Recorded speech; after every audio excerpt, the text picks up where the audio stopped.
Eu preparei um material, assim, uma síntese, que depois vai ficar aí também à disposição. Vocês podem solicitar para mim, eu posso encaminhar. Ele é resultado aí dos nossos estudos nos nossos laboratórios lá da universidade. Eu faço agora parte também do programa de pós-graduação em Geografia. A gente tem um grupo de pesquisa lá que se chama Espaço, Tempo e Educação. Dentro desse grupo, o eixo 3, que é Territorialidades das Juventudes, Trabalho e Escola, é onde eu atuo mais fortemente, e nós estamos construindo lá já desde o ano passado um observatório de juventudes, orientando trabalhos e pesquisas que envolvem aí na iniciação científica, ao mestrado, com recorte na juventude, né? Parte do que eu vou falar também vocês podem encontrar na internet. Eu tenho 2 notas técnicas que eu publiquei logo depois da medida provisória de 2016, uma sobre a medida provisória na época, porque a medida provisória caiu no colo da gente, a gente precisava discutir, precisava aprofundar. Então, eu via muito os sindicatos em várias partes do Brasil precisando desse apoio intelectual. Então, a gente se coloca nisso, porque vem, né, Bernardo, de uma trajetória que nós temos clareza do nosso lugar na história, né? O nosso lugar é com a classe trabalhadora, é das nossas origens, né, de quem eu nasci na Vila Lindóia, em Curitiba, estudei no Nilton Ferreira da Costa e tenho 19 anos de trabalho na escola pública, né? 12 na educação básica e agora 7 no ensino superior, né? Então, eu cresci com a escola pública e vou fazer a minha defesa sem restrição e sem censura sobre o que eu acredito que seja a função social da escola nesse país, né? Então, eu tive a oportunidade de estar 5 anos trabalhando, né, no final do primeiro mandato, segundo mandato do governo Requião, onde a gente pôde construir políticas muito positivas, né, ainda que pequenas, simbólicas, né, perto daquilo que a gente poderia ter feito, mas nós fizemos muitos avanços, né, do meu ponto de vista.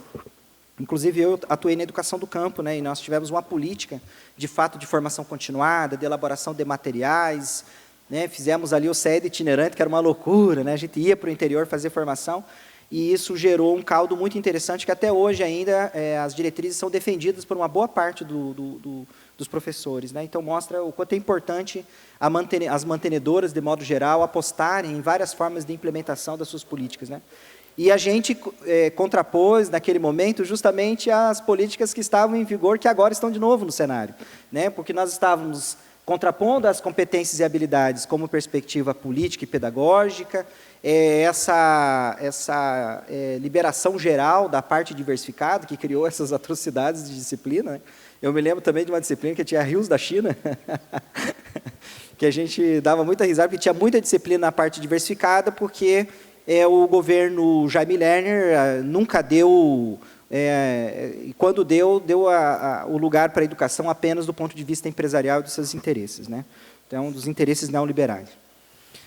Bom, o texto que eu trago aqui, ele tem nessas 2 notas técnicas, um texto que eu publiquei na Retratos da Escola, em 2017, o lugar das ciências humanas na reforma do ensino médio, e agora, mais recente, saiu na revista da UNO-Juí, que é a revista Contexto e Educação, o nome do texto é Anoitece na Cidade, Dilemas e Desafios do Ensino Médio Noturno em Tempos de Reforma.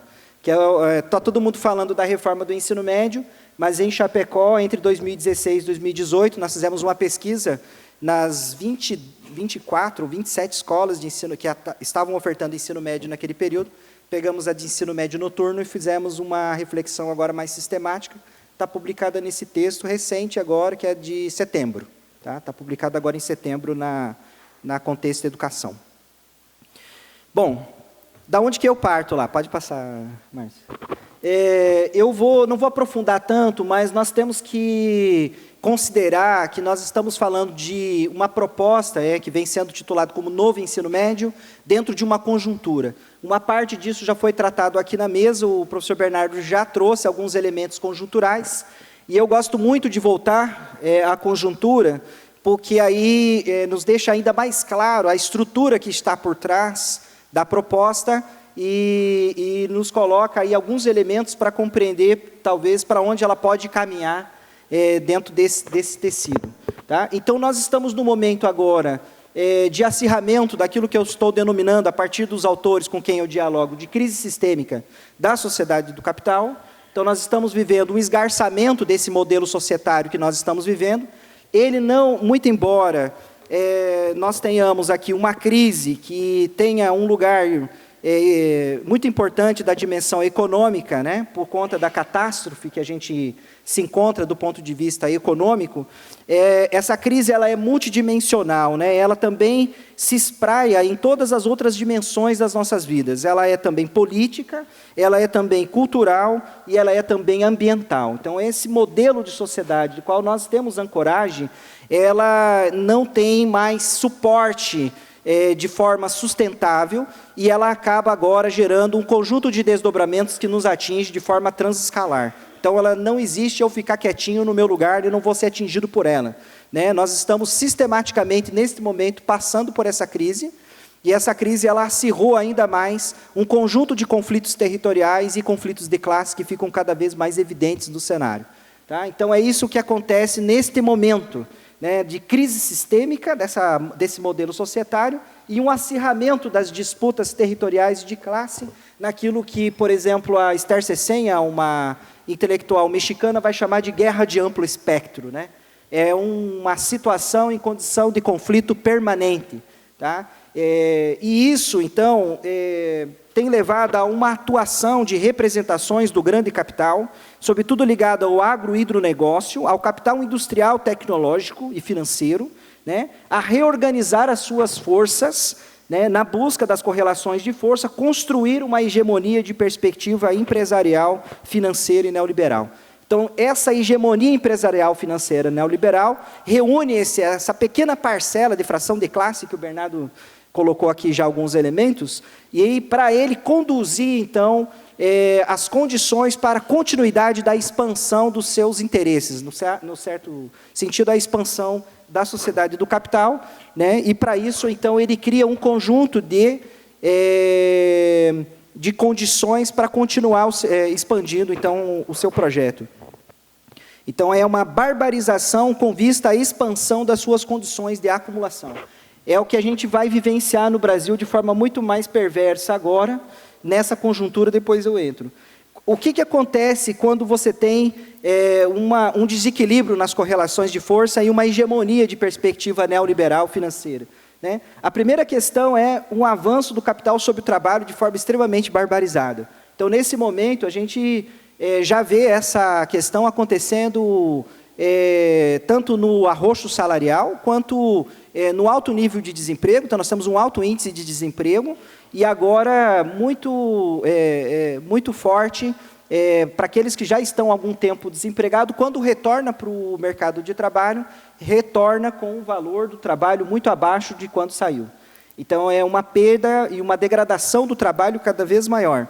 Então, o capital avança sobre o trabalho de várias formas. Essa que eu citei é uma delas, né? Mexendo com o potencial de consumo, mexendo com o potencial do salário dos trabalhadores. E vai colocando cada vez mais o trabalhador em uma condição que o Ricardo Antunes usou em seu livro uma expressão muito interessante, que é o de privilégio da servidão. Quer dizer, a condição vai ficando tão ruim que quando o sujeito consegue um emprego de carteira assinada, mesmo que ele ganhe 30%, 40% a menos do que ganhava antes, ele levanta a mão para o céu e agradece a Deus ainda que está empregado, né? É o privilégio da servidão. Tá? Esse é um livro que o Ricardo Antunes lançou recente, vale a pena acessar. Tá? Nós temos aí também um avanço sobre a exploração irrestrita dos recursos naturais. Então, nessa crise, o capital também avança, porque ele precisa de elementos da natureza. No caso brasileiro, o pré-sal é uma grande marca, mas nós também temos terras sobre o Cerrado e sobre a Amazônia, que está em disputa, na parte de mineração e água. Muita água, né? Nós temos toda a base do aquífero Guarani, nasce no Planalto Central e deságua em direção ao sul, em águas profundas, e é uma riqueza que o planeta todo, agora, os governantes estão de olho, né? Água, tá? O tesouro azul. E o nosso pré-sal, que está aí em disputa a qualquer tempo, e é toda a mineração na Amazônia. Então, essa exploração irrestrita é uma característica dessa hegemonia. A outra é, sim, produção de inovação e tecnologia, mas sob o domínio de poucos e a serviço de uma sustentação dessa lógica.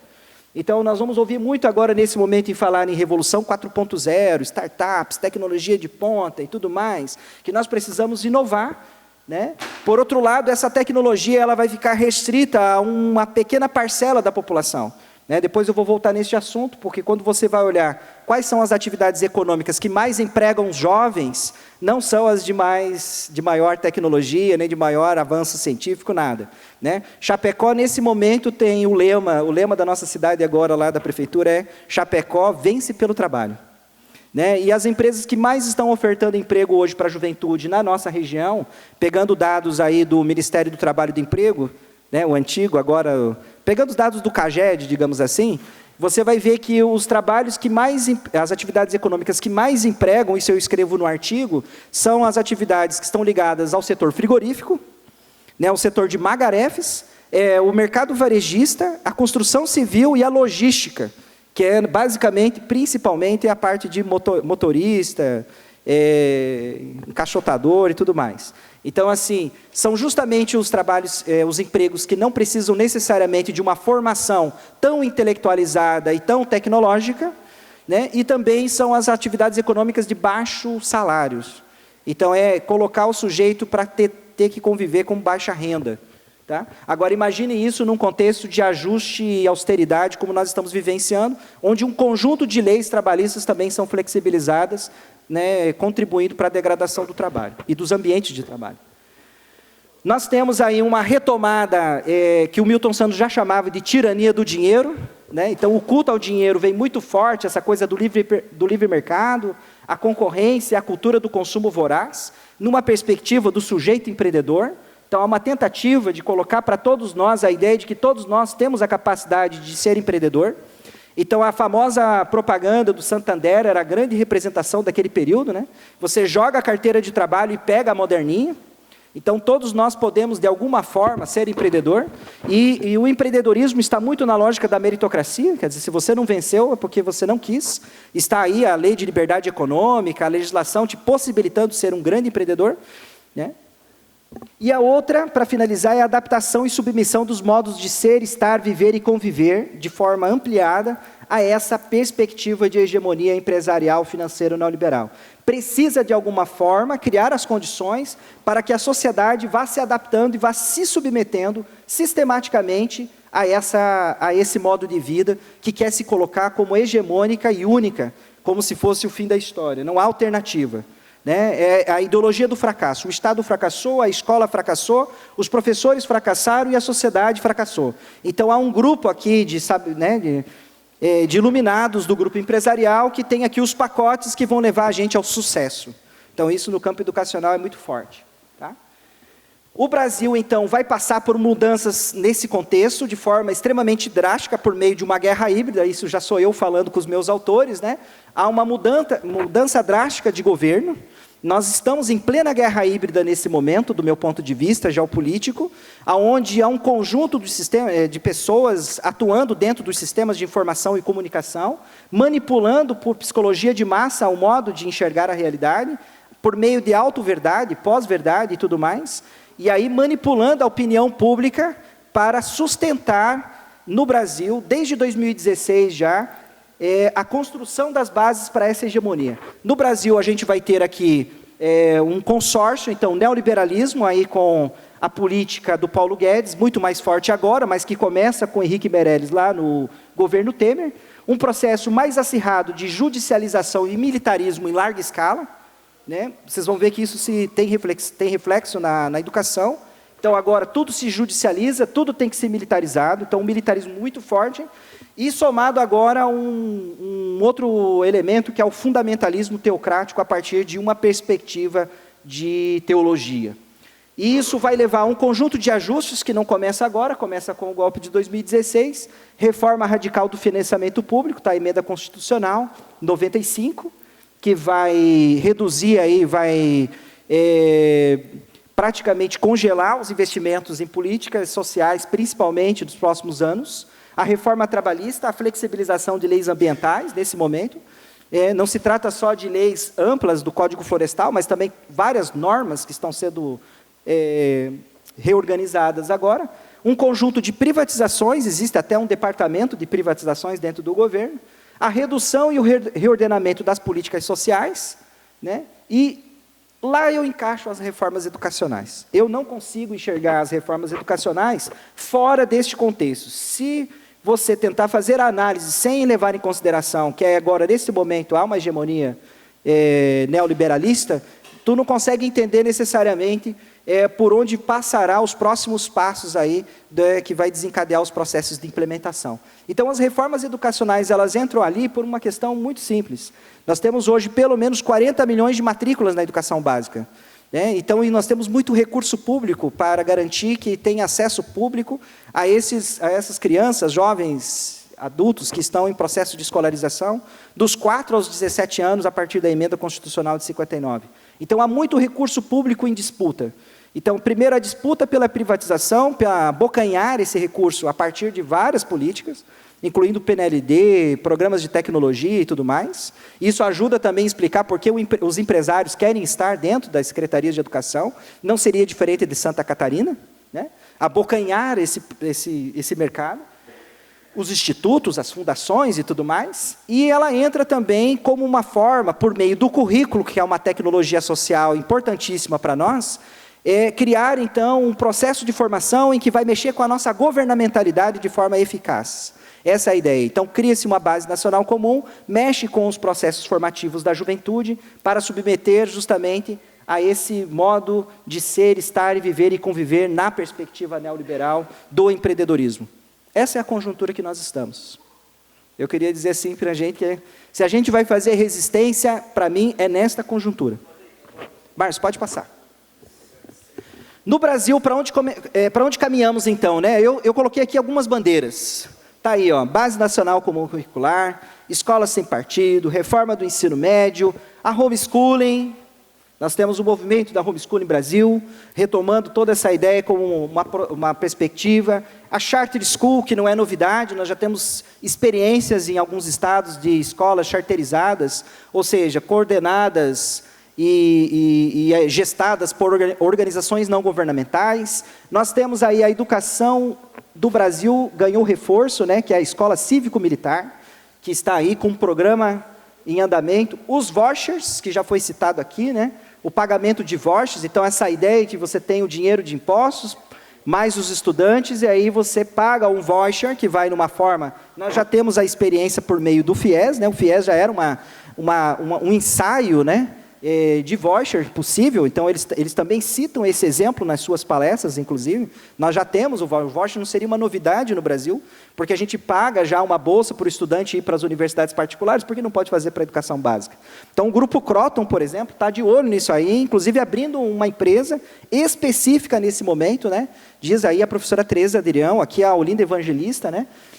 Abrindo departamentos específicos agora para atender a educação básica na EAD, e com os seus pacotes de formação.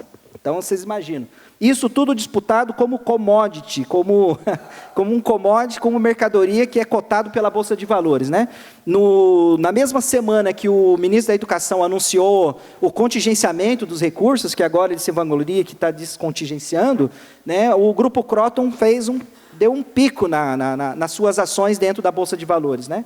Esses dados todos nós já temos aí linkados na internet. Então, esse é um pouco, e o Futurice, porque vai chegar para nós, atinge o ensino superior, atinge os institutos federais e, por sua vez, atingirá também a educação básica, porque nós formamos professores nessas universidades que serão atingidas pelo Futurice. Então, agora eu, como conselheiro lá da universidade, terei também o papel de fazer um debate ampliado lá com a comunidade sobre o Futurice. Tá? Pode passar. Muito rapidamente, quem são os atores mais ativos nas reformas? Daí vocês vão olhando e eu vou dando mais sustentação de que por que na minha leitura, ou na leitura dos nossos grupos de estudo e pesquisa, aparece a hegemonia neoliberal, né? É só pegar os atores que estão aí ativos nas reformas que estão em andamento, né? Então, quando você pega, por exemplo, o Movimento pela Base Nacional Comum, quem está lá, né?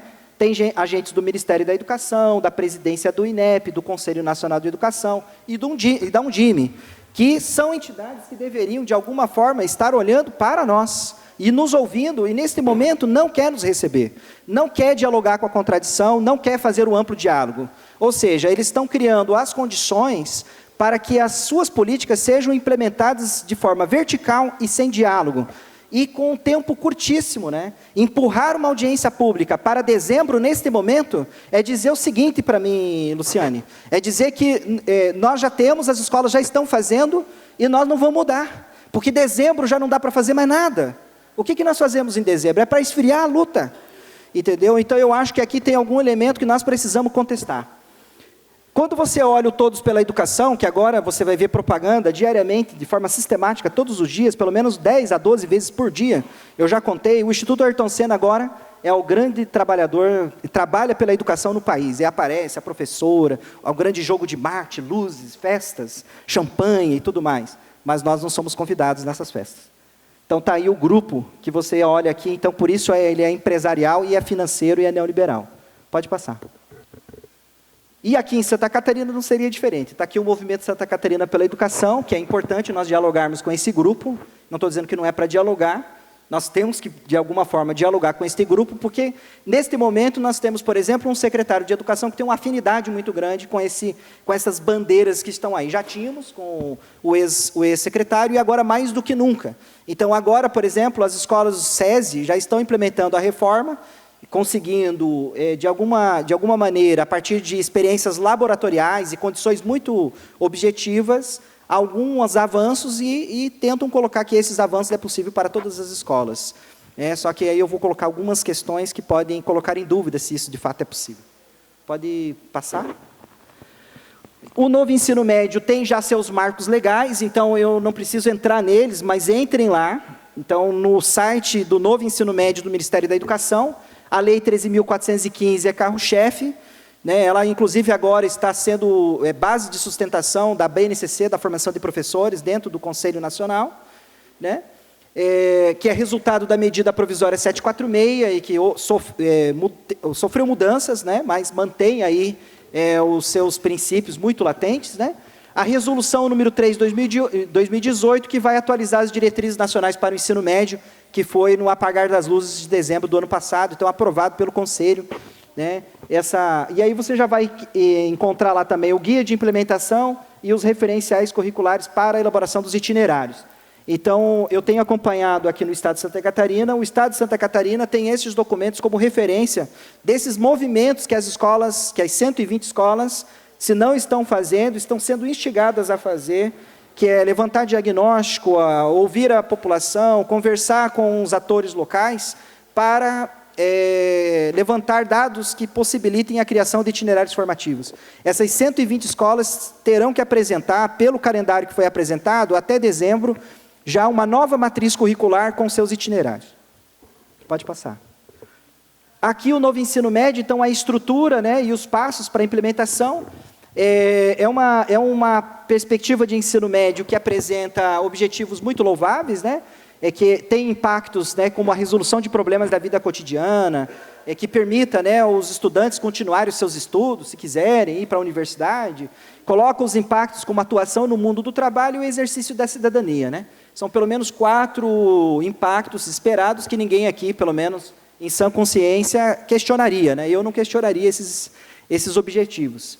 Todos nós queremos, de alguma forma, que os nossos jovens sejam capazes, de fato, como resultado do seu percurso de formação, que ele possa construir as bases de sustentação para os seus projetos de vida. Para isso, então, está se propondo uma ampliação para 3.000 horas ano, né, para esse ensino médio regular. Então, ele passaria de 2.400 para 3.000 horas ano. Por outro lado, ele reduz as que hoje nós temos de 2.400 horas para a Base Nacional Comum para 1.800 horas. A gente não tem clareza ainda de quais impactos isso tem sobre a oferta das disciplinas. A gente vai ver desse momento agora.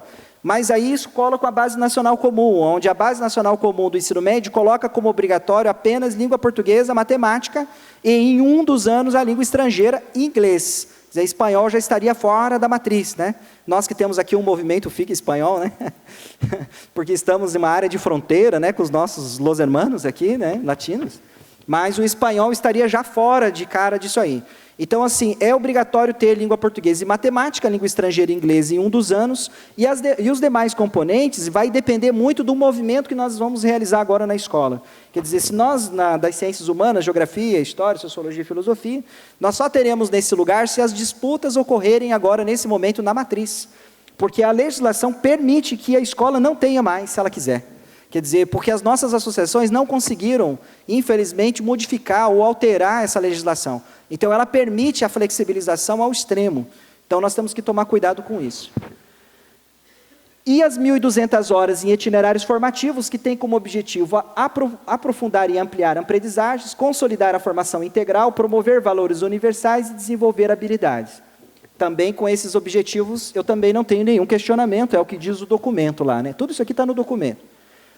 Esses objetivos precisam estar colados com os projetos de vida das juventudes, porque senão estaria entrando em contradição com aquilo que foi defendido lá no início da reforma. Então, toda a reforma agora, se não levar em consideração, em algum momento, os projetos de vida das juventudes, o que é algo muito difícil e muito complexo para se fazer em curto prazo, né? Ele estará, na verdade, submetendo os projetos de vida aos interesses de quem, né? Acho que a gente precisa questionar. E para isso, as redes elas vão precisar decidir a oferta dos itinerários. Se elas vão ofertar mais 1.200 horas de itinerários nas áreas do conhecimento. Então, por exemplo, uma escola hoje pode ofertar itinerários somente em linguagem. E aí os estudantes terão mais 1.200 horas de arte, de educação física, de linguagem né, de artes, educação física e linguagem, língua estrangeira, enfim. Né? Ou ela pode ser na área de ciências humanas, ou ela pode ser na área de ciências da natureza.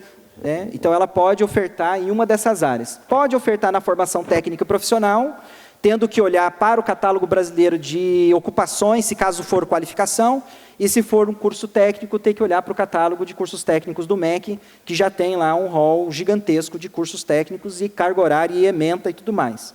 Então, ela vai criar várias possibilidades, não vou adiantar aqui a fala. E o integrado, então, seria a possibilidade de você integrar as áreas, então você pode criar um ensino médio integrado nas áreas do conhecimento e pode criar ensino médio integrado na perspectiva em que o curso técnico profissional ou de qualificação profissional esteja articulado com a formação intelectual. Você poderia criar aqui que para mim seria a melhor saída, digamos assim, num cenário em que a gente não vai ter resistência suficiente para mudar as correlações de força, né, eu tenho sugerido para as escolas a perspectiva do currículo integrado na experiência dos institutos federais, né, com o núcleo politécnico comum, pensando de forma um pouco mais profunda. Seria uma saída, né, com um plano em que nós não temos agora, neste momento, forças para reverter. Né, então, eu participei de uma banca agora recente, né, sobre o ensino médio integrado ali no IFSC, e pude debater junto com os colegas lá o quanto é importante a proposta curricular que eles estão ofertando lá e como ele poderia nos ajudar a construir o ensino médio integrado nas escolas. Por outro lado, isso precisa de uma estrutura que eu não sei se o Estado estaria disponível para isso. Pode passar.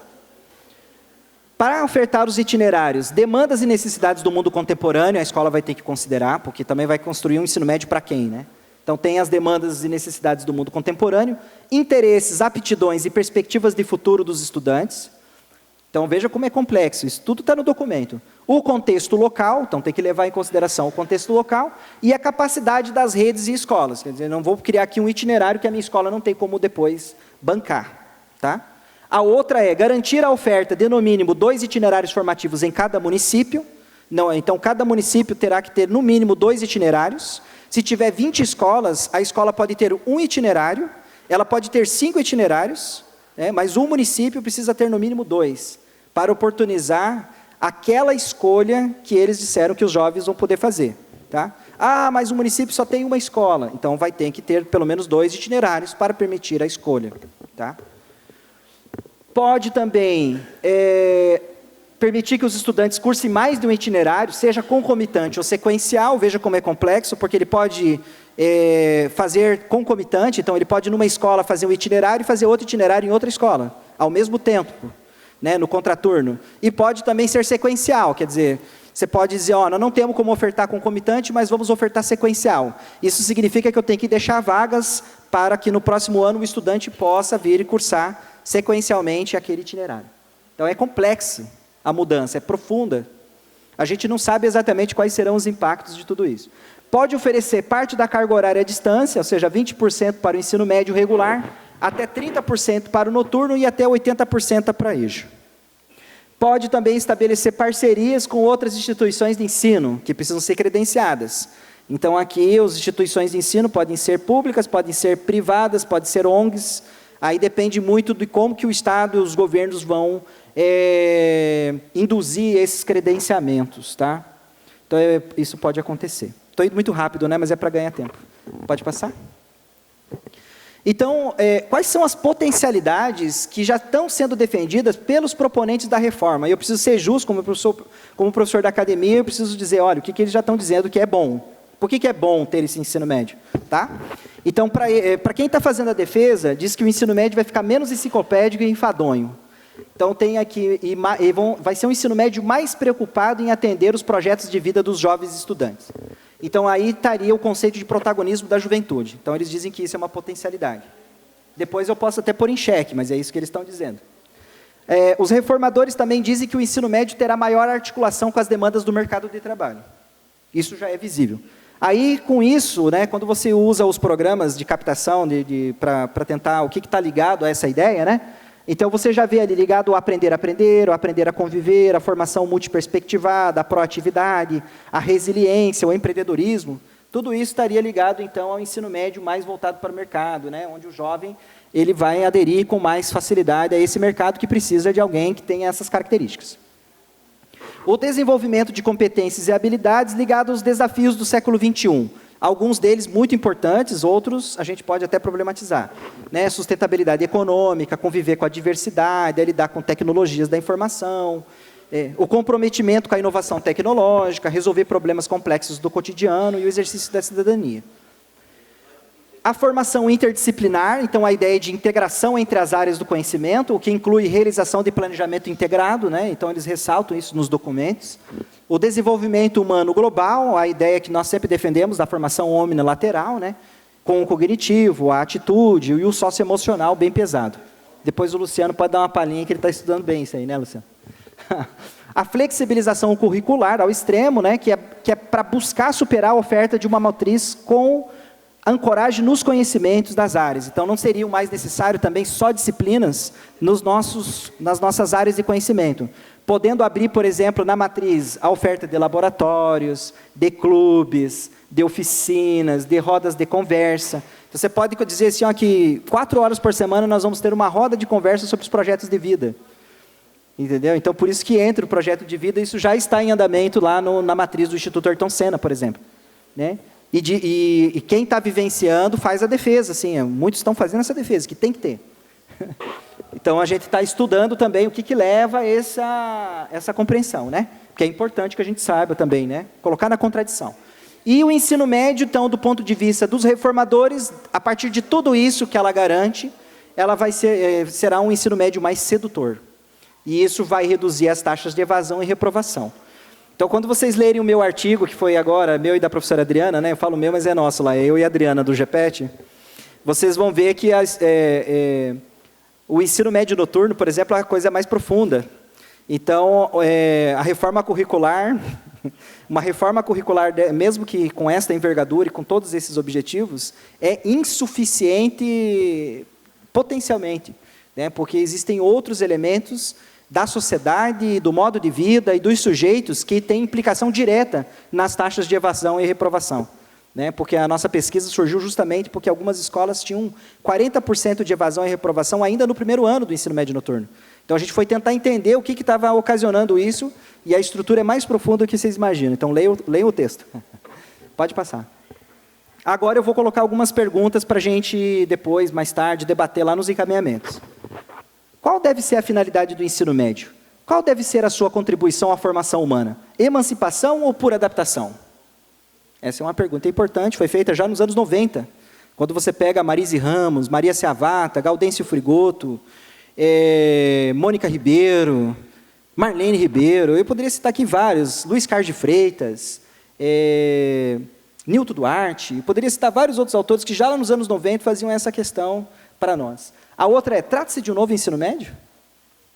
Porque em vários momentos a gente consegue enxergar o que já havia na Reforma Capanema, o que já havia na 5692 de 71, né, o que já havia de perspectiva, de formação técnica presente já ali, aparece novamente aqui. Em que medida o Estado irá garantir a estrutura necessária para a efetivação desse novo ensino médio? Porque se ele tem todos aqueles objetivos, o que eu vislumbro como estrutura necessária aqui, né? Hora para planejamento integrado, laboratório, material de apoio e equipamento, concurso público, dedicação exclusiva, formação continuada, para citar alguns. Então, para mim, qual é a minha hipótese? O que eu tenho trabalhado lá? O que a gente tem trabalhado lá na UFFS? Se não garante estrutura, esse tiro vai sair pela culatra. Porque os objetivos não são alcançados, vai gerar ainda mais desdobramento perverso para dizer o seguinte, viu, o Estado não serve para fazer as coisas, nós temos que colocar as ONGs, temos que colocar as empresas, ou colocar vouchers e mandar para as escolas privadas. Então, essa é a questão aqui, Luciane. Se não tem estrutura, não tem currículo, pode ter o melhor currículo, né? E, infelizmente, eu tenho que contestar, porque desde o ex-secretário ele dizia, se a escola pode estar caindo, mas você tem um bom professor e dá uma boa aula, tá feito. Não é verdade, não é verdade. Isso aí é uma perversidade e joga para nós essa responsabilidade não é só nossa, né? Ela é coletiva e o Estado tem que estar presente. A oferta de quais itinerários deve se fazer presente em um cenário de crise econômica e de ausência do Estado no desenvolvimento de políticas sociais? Porque isso acirra a luta de classe, desampara os mais pobres, né? E que agora, nesse momento, é marcado por elevados índices de desemprego e subemprego. Haverá escolha por parte dos estudantes ou o tecido social vai induzir? Essa é uma pergunta potente. Porque a nossa história já mostra que não tem escolha. No ensino médio noturno, não há escolha entre trabalhar e estudar, né? Já estou mais ou menos... não, já estou acabando. Tá? Estou acabando. Então, assim, não há escolha. Isso é uma falsidade, né? Não tem opção. Para os filhos da classe trabalhadora, aqueles que estão lá nas nossas escolas mais periféricas, quem está aqui da periferia, não se trata de uma opção. Isso é falso. Isso é uma tese mentirosa. É uma tese canalha. Canalha. Não existe opção. O tecido social induz. Eu pergunto, você quer Platão ou você quer trabalhar e pelo menos garantir um salário mínimo ali como Magaref na Aurora? Essa é a pergunta. E aí você cai numa ameaça muito potente que depois eu vou trazer. Tá? Pode passar. Outro, quem são os parceiros? Ou quem serão os parceiros? Porque eu falo são porque aqui já está faz tempo, né? Cavocando. Quem serão os parceiros? Haverá deslocamento de recurso público para representações da iniciativa privada? E aqui, Luciane, eu me lembro de você ter feito um questionamento sobre isso, e nós fomos buscar os dados, e isso a gente deve ao Juliano lá de Xanxerê, do Sinter. Mais de 2 milhões de reais foram deslocados de recurso público para imprimir o material do Instituto Ayrton Senna. Então, quando o secretário devolveu aquela resposta para ti, ele não falou toda a verdade. Ele não falou. Né? Ele omitiu, ele mentiu sobre isso. Entendeu? Então, hoje nós já temos o dado, porque foi solicitado, né, ainda quando estava tudo certinho, a lei de acesso, né, à informação, quando estava funcionando um pouco, nós captamos o recurso e tem dinheiro aí. Tá? Fala-se em Revolução 4.0, mas quais atividades econômicas realmente empregam a massa jovem no país, né? O que significa submeter o ensino médio aos arranjos produtivos locais? Porque eles falam isso. Vamos colocar o ensino médio para atender os arranjos produtivos locais. Olha que coisa linda, né? E aos interesses apenas do mercado de trabalho. E os itinerários formativos irão realmente atender os projetos de vida da juventude? Né? Porque o que você observa na teoria sociológica da juventude é que aqui você tem um deslocamento da juventude entendida como sujeito de direito para a juventude entendida como fase de transição para a vida adulta. E aí o jovem é visto como um futuro adulto e não se compreende a sua plenitude. Então é muito profundo isso, não vou conseguir refletir com vocês isso. Né? Mas a escola, ao invés de estruturar as bases para que ele tenha plena juventude, trará elementos da vida adulta, antecederá para jovens de 13 e 14 anos o estresse dessa vida adulta para dentro da sua formação no ensino médio. É isso que está colocado agora. Né? Nós vamos estressar jovens de 13 e 14 anos que estão em plena transformação corporal, ética, estética, de identidade de gênero, de reconhecimento da sua vida no mundo, para que ele tenha que decidir lá no futuro. Né? Não que a gente não tenha que pensar, sim, a formação para o mundo do trabalho. Né? Pensar também que ele possa exercer uma profissão. O Instituto Federal tem feito esse trabalho de forma maravilhosa. Eu tenho conversado com vários jovens, né, a partir de núcleos politécnicos comuns, né, de forma extremamente... Tem contradições, tem questões também que às vezes não dão conta, mas muitos jovens que eu converso, eles têm tanto amplo conhecimento na área de geografia e ciências humanas, como tem, por exemplo, na formação de informática, de preparação para energias renováveis, que é o caso lá. Eu discutindo guerra híbrida com um jovem do ensino médio. Eu tenho estudante de geografia que não fala de espaço e território como eu vi lá no ensino médio. O que isso significa? Significa a formação plena, total, da cultura.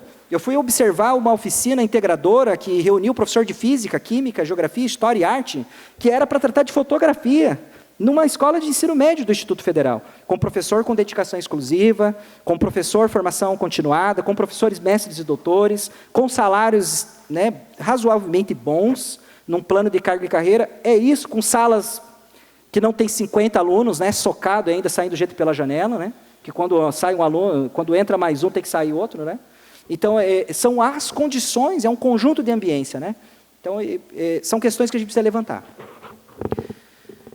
E como o Estado pretende monitorar e avaliar o processo de implementação, ou seja, o cumprimento das metas? Como é que ela vai avaliar isso? Porque nós não avaliamos ainda de forma criteriosa o que aconteceu com o PROEMI, não avaliamos ainda de forma criteriosa e de forma sistemática o ensino médio integrado. Nós precisamos refletir sobre o ensino médio integrado, né, com o núcleo politécnico, né, e a gente já está com o novo ensino médio aí em implementação, nas 120 escolas.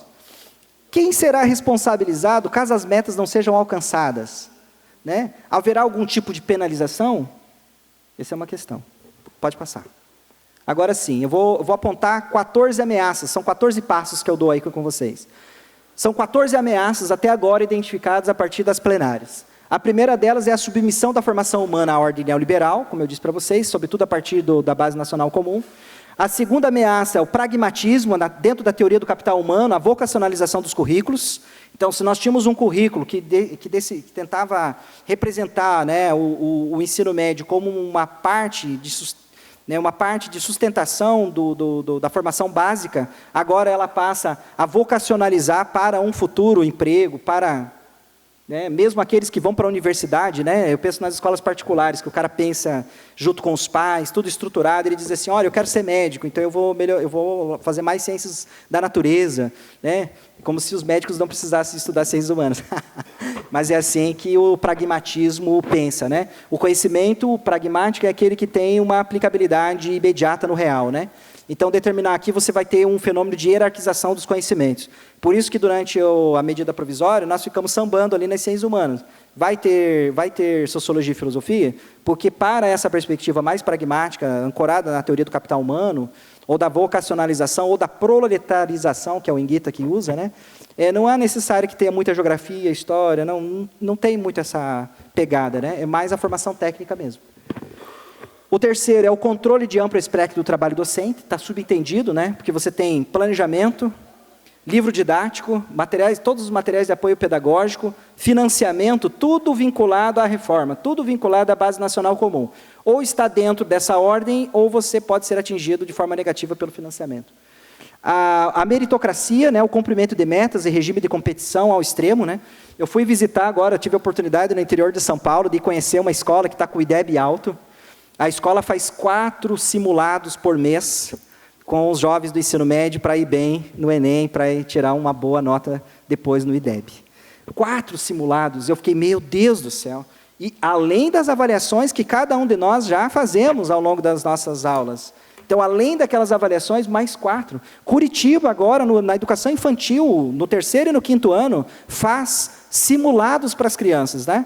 Então, eu pergunto para vocês se é esse o processo de formação que nós queremos para a educação básica.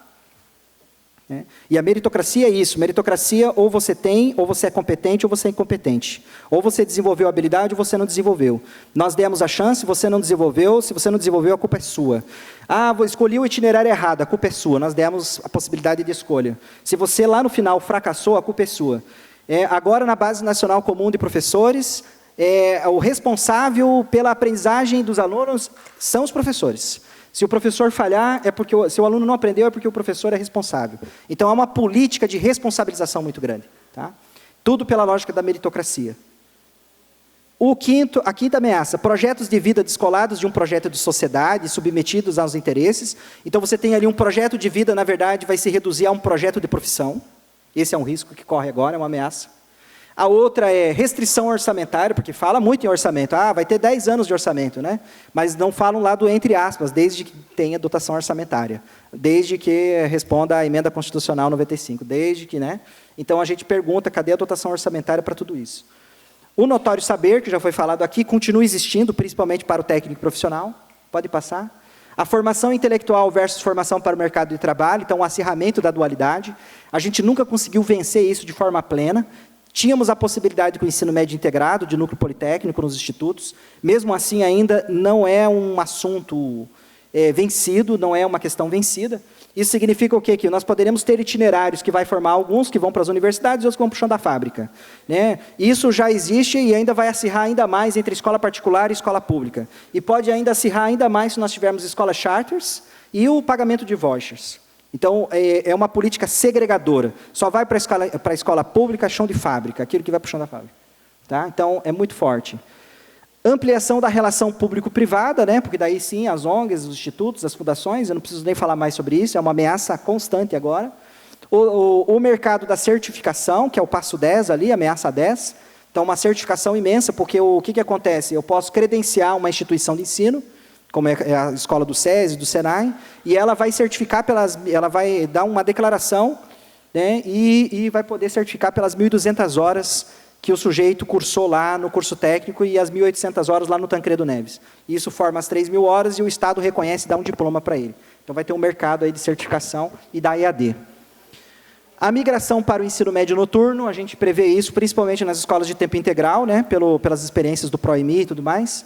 Aumenta da oferta de EAD e a militarização. Tudo isso, então, fecha na ameaça de segregação, que é a escola que vai criar a condição para a segregação. E agora, finalizando, espero que no meu tempo, eu quero convidar cada um e a cada uma para a resistência ativa. Eu acho que nós não podemos, a análise tem que ser pessimista, mas a ação, nós precisamos ser otimistas. Não podemos sair daqui agora, o último que sair apaga a luz e não temos mais o que fazer. Então, eu já quero fazer uma provocação aqui, Vieira, porque os governadores estão se articulando de forma regional, estão ampliando suas escalas de atuação, estão fechando acordos para essa hegemonia neoliberal se consolidar. Eu acho que a classe trabalhadora, as entidades de classe deveriam fazer e trabalhar nessa mesma perspectiva. Quero provocar, e acho que em 2020 nós tínhamos que fazer uma ação coletiva com o Paraná e Santa Catarina, reunindo as 3 entidades da classe trabalhadora aqui, ligada à CUT, né, a APP, aqui o SINT, por exemplo, né, e a gente fazer um ato regional em defesa da escola pública, em defesa das universidades públicas, numa ação gigantesca. Não sei se aqui, se em Curitiba, onde vai ser. Mas eu acho que nós temos que criar, sim, eu até coloquei o nome aqui, uma articulação regional dos trabalhadores e trabalhadoras do sul do Brasil no campo educacional. Né? Nós também temos que pensar transescalarmente. Eu trouxe aqui alguns exemplos de resistência que estão ocorrendo e ocorreram nesse ano. Né? A onda de greve de professores nos Estados Unidos, né, pegou muitos professores nos estados de Oklahoma, Arizona, Colorado, Carolina do Norte, Los Angeles, Chicago. São professores de escolas charters que eles estão querendo colocar para nós aqui agora. São professores das escolas que já são coordenados por ONGs, saíram agora no final de 2018 e no primeiro semestre de 2019, fizeram a maior onda de greve dos últimos anos, e lá a política de base nacional comum já vem sendo desenvolvida há algum tempo, e as reformas empresariais também. Tem até um documentário do Michael Moore que fala sobre isso, né, das reformas empresariais. Junho de 2019, aí, a greve de professores do Chile, né, os professores foram a Santiago reivindicar melhores condições de trabalho.